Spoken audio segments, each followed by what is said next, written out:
Hello friends, this is Anoop Kumar Singh. हम लोग geography के क्विक सीरीज में, जैसा आपको पता ही है, कुछ महत्वपूर्ण लोकेशंस को देखते हैं, है ना। कोई कोई इंपॉर्टेंट लोकेशंस को हम उठाते हैं और उसके विषय में बहुत ही डेप्थ तक लेके आपको जाते हैं। तो अभी हम लोगों ने यूरोप के काफी महत्वपूर्ण प्लेसेस को देखा, ठीक है। उसके बाद हम लोगों ने वेस्ट एशिया को भी देखा, जिसको मिडिल ईस्ट कहते हैं। तो इस तरीके से हम मूव कर रहे हैं। ये एक नियत कंटिन्यू प्रोसेस है, ठीक है। इसको धीरे धीरे हम लोग को करते चलना है। आइए लगातार आप मतलब कि जो वर्ल्ड में महत्वपूर्ण लोकेशंस को देखते देखते थोड़ा सा उब गए होंगे, तो थोड़ा सा इंडिया पे आ जाते हैं। थोड़ा सा आपका टेस्ट को चेंज करेंगे, ठीक। आज हम लोग थोड़ा सा अपने आप को शिफ्ट करेंगे, मिला मिला के करेंगे, ठीक है। जब वर्ल्ड का कुछ हम लोग इंपॉर्टेंट प्लेसिंग को करेंगे, उसके बाद फिर हम लोग कुछ इंडिया के भी महत्वपूर्ण प्लेस को करेंगे। तो आज हम लोग इसके इस कड़ी में आगे बढ़ेंगे और देखेंगे इंडिया के कुछ बेसिक महत्वपूर्ण, जो मतलब एकदम आधारभूत ज्योग्राफिकल फीचर्स हैं, ठीक है, विशेषताएं हैं।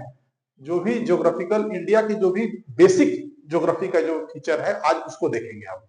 कैसा है भारत, ठीक है, क्या विस्तार है उसका। आइए देखते हैं हम लोग क्या देखेंगे।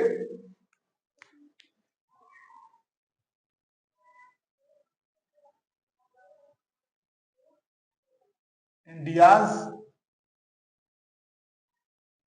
बेसिक इंडियाज बेसिक जियोग्राफी, ठीक है। मैपिंग के थ्रू आज हम लोग थोड़ा यहीं पे अपने आप को क्या करेंगे, कंसंट्रेट करेंगे। भारत की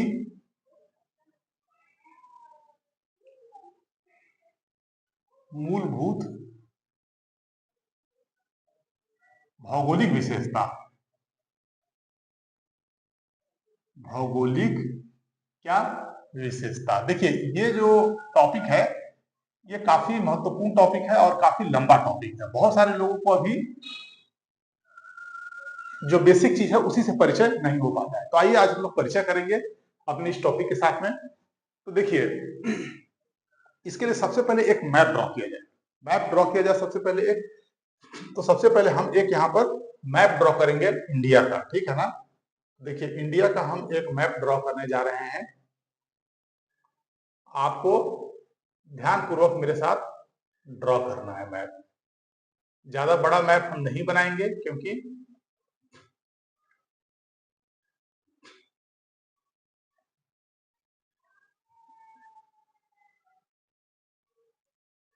आप लोगों को भी मेरे साथ में क्या है, मैप ड्रॉ करना है। साथ साथ में आप मैप ड्रॉ करते चलिएगा। इससे क्या होगा कि आपको बनाने में आसानी होगी। देखिए, मैप को जब आप ड्रॉ करेंगे, देखिए थोड़ा सा मैप क्या है मेरा, एक बार फिर से हम मैप को ड्रॉ करते हैं। जो थोड़ा साइज में छोटा होगा, मैं थोड़ा बड़ा साइज देना चाहता था आप लोगों को, ठीक है। तो आइए हम लोग यहाँ से देखते हैं, बनाते हैं।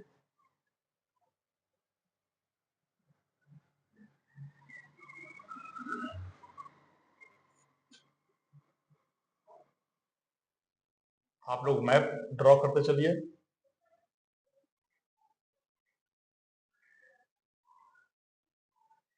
ठीक है, इस तरीके से हम लोग मैप को ड्रॉ करते हैं। और मैपिंग को ज़्यादा बोरिंग नहीं बनाना है, ठीक है। मैपिंग को हम लोग क्या करना है, बहुत इंटरेस्टिंग बनाते हुए चलना है, ठीक है। जैसा आप लोग को पता है कि हम लोग अपने इस पूरे सीरीज को काफ़ी गहराई से देख रहे हैं। तो आप लोग इसी को बढ़िया से मैप को बनाइए और ध्यान रखिए इस बात को कि कहीं पर भी कंफ्यूज नहीं होना है, और अपने एटलस को अपने साथ हमेशा रखना है। उसके बिना कोई भी मैपिंग का जो भी आपका जो काम है वो बेहतर नहीं हो पाएगा। देखिए, एक इंडिया का ये मैप बन गया। आइए अब देखिए, मूलभूत भौगोलिक विशेषताओं को हम जब देखेंगे तो ये देखेंगे कि क्या भारत का विस्तार है, अक्षांशीय, देशांतरी, खूब आप लोगों ने याद किया होगा, आप लोगों ने काफी बार याद किया होगा, लेकिन हर बार आप लोग कंफ्यूज रहते होंगे। तो आज हम लोग इस कंफ्यूजन को क्या है आपका दूर करेंगे, ठीक है, राइट। तो आइए देखिए, सबसे पहले इंडिया का हम देखेंगे कि अक्षांशीय और देशांतरीय, ठीक है, विस्तार क्या है, ठीक है, भारत का विस्तार क्या है, अक्षांशीय और देशांतरीय, ठीक है। तो आइए देखिए, तो सबसे पहले देखिए, सबसे नीचे इंडिया के मुख्य भूमि के सबसे निचले भाग में हम आते हैं, ठीक है फ्रेंड, देखिए ध्यान से, सबसे निचले हिस्से में आते हैं। तो यहां पर जब आप आएंगे तो इस पॉइंट पर, ठीक है, इस पॉइंट पर, तो ये शायद कट रहा होगा, ठीक है, कट रहा होगा, तो हम लोग थोड़ा सा इसको, इस मैप को यहां से हम लोग कर्व करेंगे ताकि आप लोगों को ठीक से दिखे, ठीक है, ये, ठीक है, मैं दिखाने के लिए जस्ट यहां पर नीचे इस तरीके से मैप को कर्व कर दिया हूं। तो इस पॉइंट पे हम जब आएंगे, देखिए एक पॉइंट बड़ा सा हमने बनाया है, ठीक है, एक बड़ा पॉइंट हमने बनाया है, ठीक है।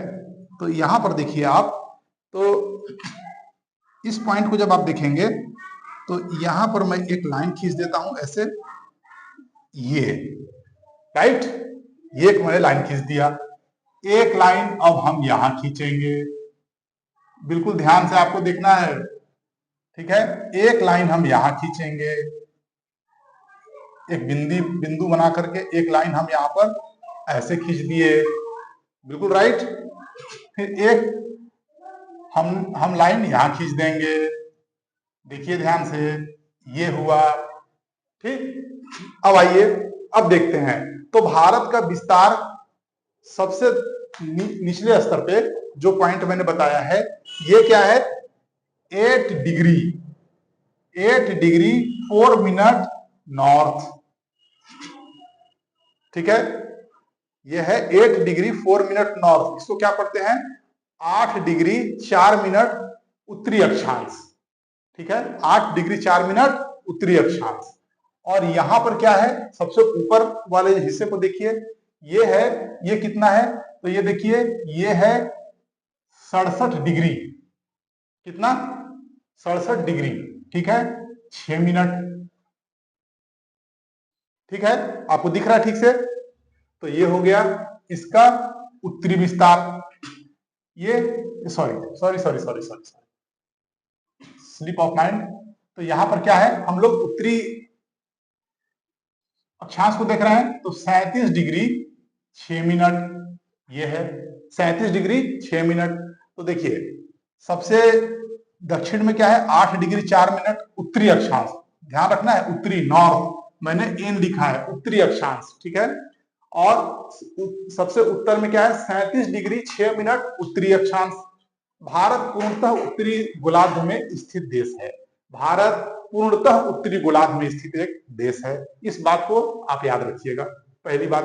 अब देखिए, सबसे पश्चिम का बिंदु ये जो दिख रहा है, सबसे पश्चिम, ये कौन सा जो है, ये कौन सा देशांतर है, ठीक है, कौन सा है, तो देखिए हम लोग, ये जो है, जो आपको दिख रहा है यहां पर, ये है 68 डिग्री, ठीक है, कितना, 68 डिग्री, ठीक है, और 7 मिनट ईस्ट,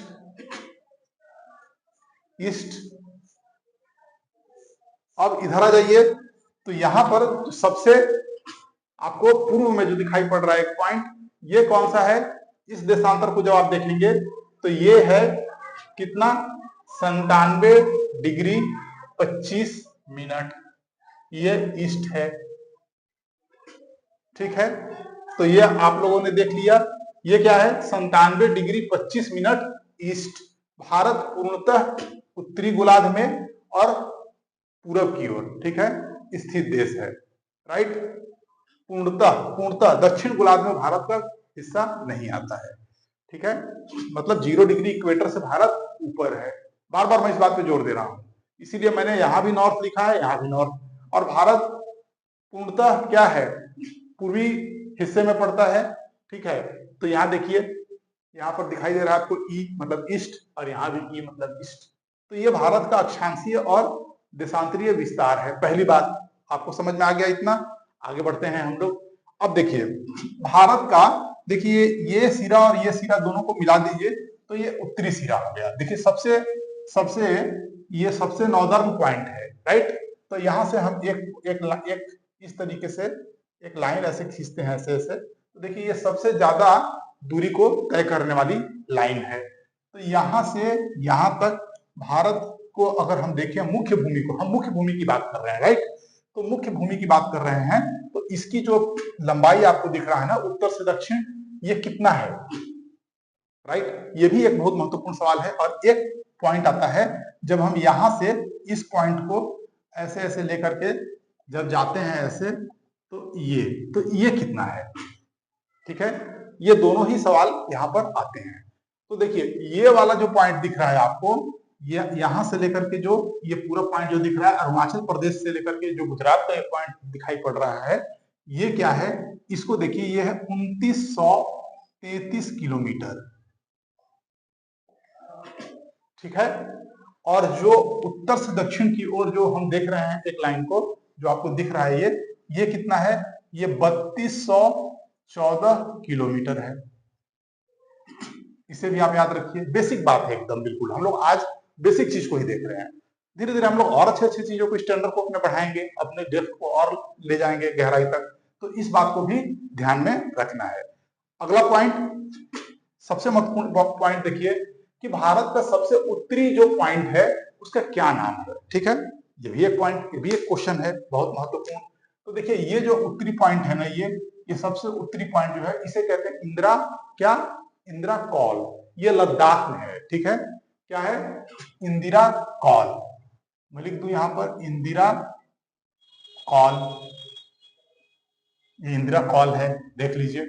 सबसे उत्तरी पॉइंट इंदिरा कॉल कहाँ है, ये लद्दाख में। उसके बाद सबसे साउदर्न पॉइंट, सबसे दक्षिणी बिंदु, ठीक है।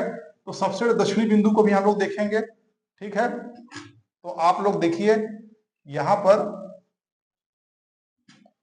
सबसे दक्षिणी बिंदु कहां पर है, तो देखिए यहां स्थित है। भारत का सबसे दक्षिणी बिंदु यहां स्थित है, ठीक है। मतलब क्या, ग्रेट निकोबार द्वीप पर। ये ग्रेट निकोबार द्वीप है, ये अंडमान निकोबार द्वीप समूह जो है, इसके सबसे बड़े, एक सबसे दक्षिणतम द्वीप जो है, इसे कहते हैं ग्रेट निकोबार द्वीप। तो ग्रेट निकोबार द्वीप पे जो स्थित ये पॉइंट है, इस पॉइंट का नाम क्या है, इसका नाम है इंदिरा पॉइंट। देखिए दोनों का मिलता है, इंदिरा कॉल और इंदिरा पॉइंट, ठीक है। कॉल का मतलब होता है जो बड़े बड़े हिमनद, ठीक है, या बर्फ या हिमानी जब मूव करते हैं तो पर्वतों को काटते हैं और काट के एक शिखर नुमा आकृति बनाते हैं, उसे कॉल कहते हैं, ठीक है।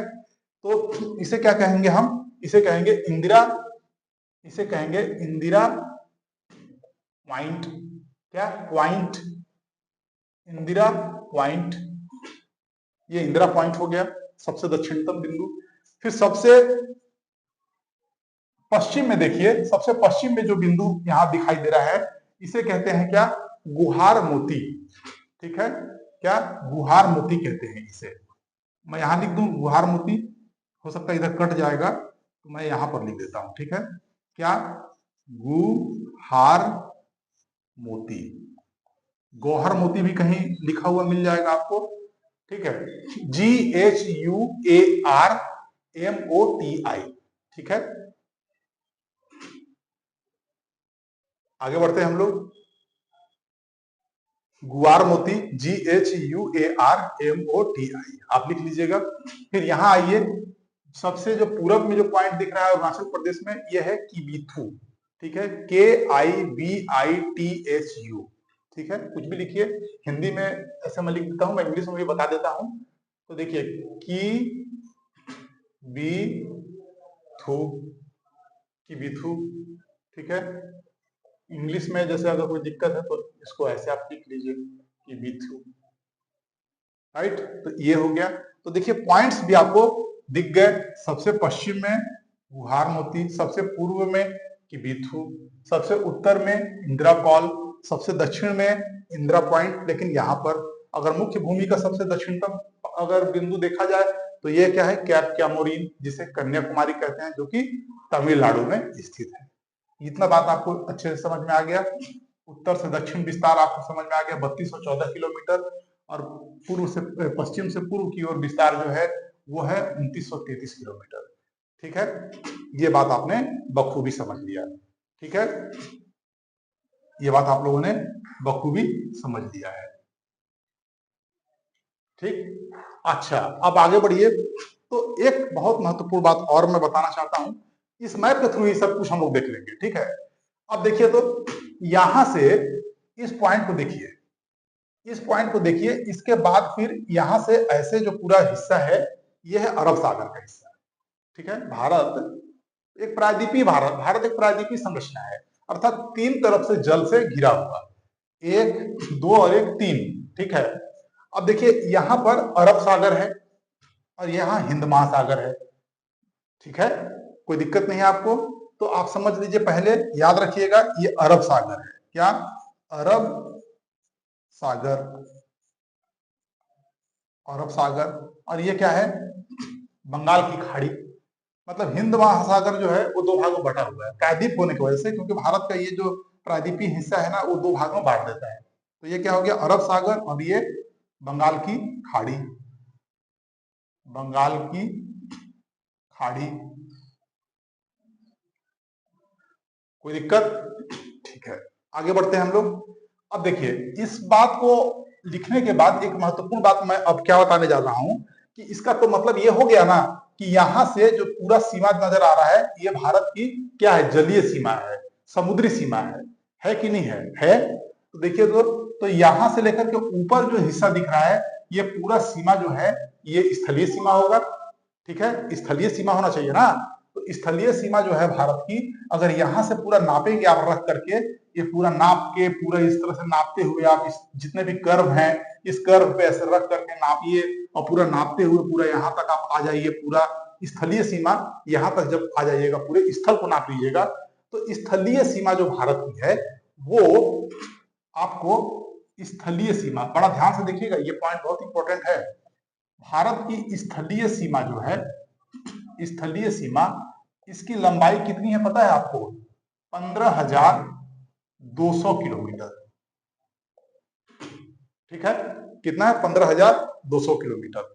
और भारत की जो जलीय सीमा है, जो यहां से जो दिख रहा है पूरा, आप इस तरह से गुजरात के तट को नापते हुए, ठीक है, और यहां से आइएगा आगे, और यहाँ पर महाराष्ट्र के तट को नापिएगा, फिर आगे आप बढ़िएगा, गोवा के तट को नापिएगा, कर्नाटक के तट को नापिएगा, केरल के तट को नापिएगा, फिर यहाँ से आप आगे बढ़कर तमिलनाडु के तट को नापिएगा, फिर आंध्र प्रदेश के तट को नापिएगा, ठीक है, फिर उड़ीसा के तट को नापिएगा, फिर पश्चिम बंगाल तक नापते हुए चले जाइएगा, और इस पूरे द्वीपीय क्षेत्र के तट को नापिएगा। यह भी भारत का एक अभिन्न और महत्वपूर्ण हिस्सा है, जिसके तटीय क्षेत्रों को आप नापिएगा पूरा।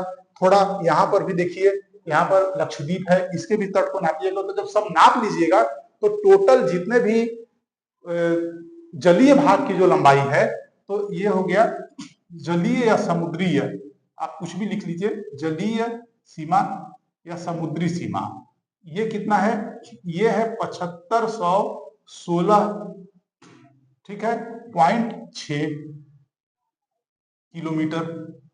कहीं पर 15 भी लिखा हुआ मिल जाएगा, तो इस पे कोई झगड़ा नहीं है। ठीक है, इस पे कोई झगड़ा नहीं है।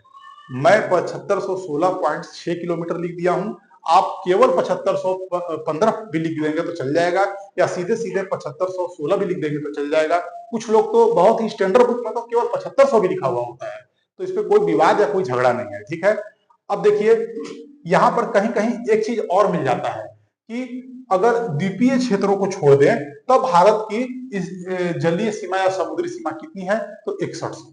लेकिन मैंने सबको सम्मिलित कर दिया एक साथ। ठीक है, अब देखिए, इन दोनों को जोड़ते हैं हम लोग साथ में। देखिए 6 प्लस यहां भी 6 प्लस यहां पर 1, राइट, उसके बाद फिर 5 और 2 7, और 7 5 12 की 2, हाथ में 1 और 1 2।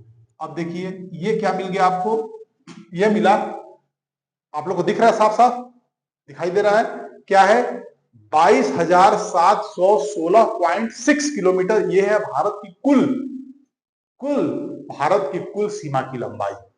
भारत के कुल कितनी सीमा की लंबाई कितनी है, तो 22,716.6 किलोमीटर, ये भारत की कुल सीमा की लंबाई है। लेकिन केवल अगर स्थलीय सीमा पूछेगी तो 15,200 किलोमीटर, और यदि आपसे पूछा जाए कि द्वीपों को लेकर के भारत की जलीय सीमा या समुद्री सीमा कितनी लंबी है, तो 7516.6 किलोमीटर। बिल्कुल राइट। चलिए, तो आपको दूसरा पॉइंट भी ये भी इंफॉर्मेशन आपको मिल गया, राइट। देखिए यहाँ पर सब कुछ लिखा हुआ है, आप लोग ये मत सोचिए विशेष चीज लिखवाना है मुझे, ठीक है, आप लोगों को साथ साथ लिखते चले जाना है बस। बहुत ही एलिमेंट्री लेवल पे मैं जोड़ जोड़ के सब दिखा रहा हूँ आपको, बहुत कंफ्यूज होंगे जब बुक पढ़ेंगे तो आप, ये बात आपको समझ में आ गया, ठीक है। तो इन चीजों को आप लोग को देखना है, ठीक। यहाँ पर नेपाल है, देखिए इसको तो मैं एक अलग क्लास लूंगा। यहाँ पर देखिए ऐसे मैं लिख देता हूं, ये नेपाल है, ठीक है, ये भूटान है, भूटान है, ठीक है, नेपाल हो गया, भूटान हो गया, ये बांग्लादेश है, ठीक है, बांग्लादेश है। उसके बाद फिर यहां पर भी मैं कुछ एक छोटा सा चीज दिखा दूं आपको बस खाली, ठीक है।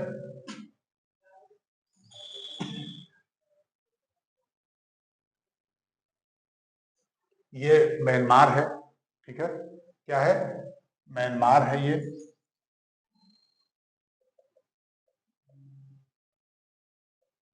म्यांमार, म्यांमार है, ठीक है। उसके बाद फिर यहाँ पर देखिए जगह थोड़ा मेरा कम बच गया है, तो मैं आपको ऐसे समझने के लिए यहाँ पर बनाता हूं एक पड़ोसी को, ठीक है, एक पड़ोसी को मैं यहां बना देता हूं, ये श्रीलंका है, ठीक है, कोई बात नहीं, यहां पर एक, यहां पर श्रीलंका है, ठीक है, श्रीलंका है, ठीक है, ये श्रीलंका है, देखिए यहां पर स्थित है ये, ठीक। हम लोग बनाएंगे एक मैप, और बड़ा मैप बनाएंगे हम लोग, ठीक है। फिलहाल आप ऐसे देखिए, एक मोटा मोटी आप लोकेशन देखिए, मैं सब कॉन्टिनेंट को दिखा रहा हूं, ठीक है। इसे तो मैं आने वाले जो क्लास है उसमें बहुत ही अच्छे से दिखाने वाला हूं, बस आप केवल समझ जाइए। और यहाँ पर क्या है, मालदीव है, बस समझ जाइए मालदीव है। और ये तो आपको पता ही है, एक महत्वपूर्ण यहाँ पर देश, ये पूरा पाकिस्तान, ठीक है, ये पूरा क्या है, मैं केवल ऐसे लिख दे रहा हूँ पाकिस्तान, फिर यहाँ से थोड़ा सा सीमा यहाँ पर अफगानिस्तान का मिलता है, हम लोग इसको देखेंगे। तो फिलहाल देखिए इतने चीजों को आपको डाइजेस्ट करना है, इतने चीजों को आपको बढ़िया से अच्छे से, कोई बिना कंफ्यूजन के आप अपने कॉपी में इसको ड्रॉ कीजिए, इसलिए मैंने मिटाया कहीं नहीं है, एक ही जगह इतनी इंफॉर्मेशन को आपको, सोचिए एक मैप पे आपको इतने इंफॉर्मेशन को दिया जा रहा है, ये कम बात नहीं है। आप लोग इसको इसी तरीके से ड्रॉ कीजिए, ठीक है, और इसको याद कीजिए। अगले क्लास में हम लोग और भी अच्छे से सब कॉन्टिनेंट के सभी पड़ोसी देशों को और उनकी सीमाओं को, किस किस देश से कौन कौन से राज्य की सीमा हमारी लगती है, इन सब चीजों को बहुत अच्छे से देखेंगे। ये क्वेश्चन का बहुत ही हैवी जोन है, ठीक है, यहाँ से इंडियन ज्योग्राफी से काफी क्वेश्चन आते हैं। तो कल हम लोग इसको आगे बढ़ा देंगे, आगे देखेंगे। तब तक के लिए थैंक यू वेरी मच।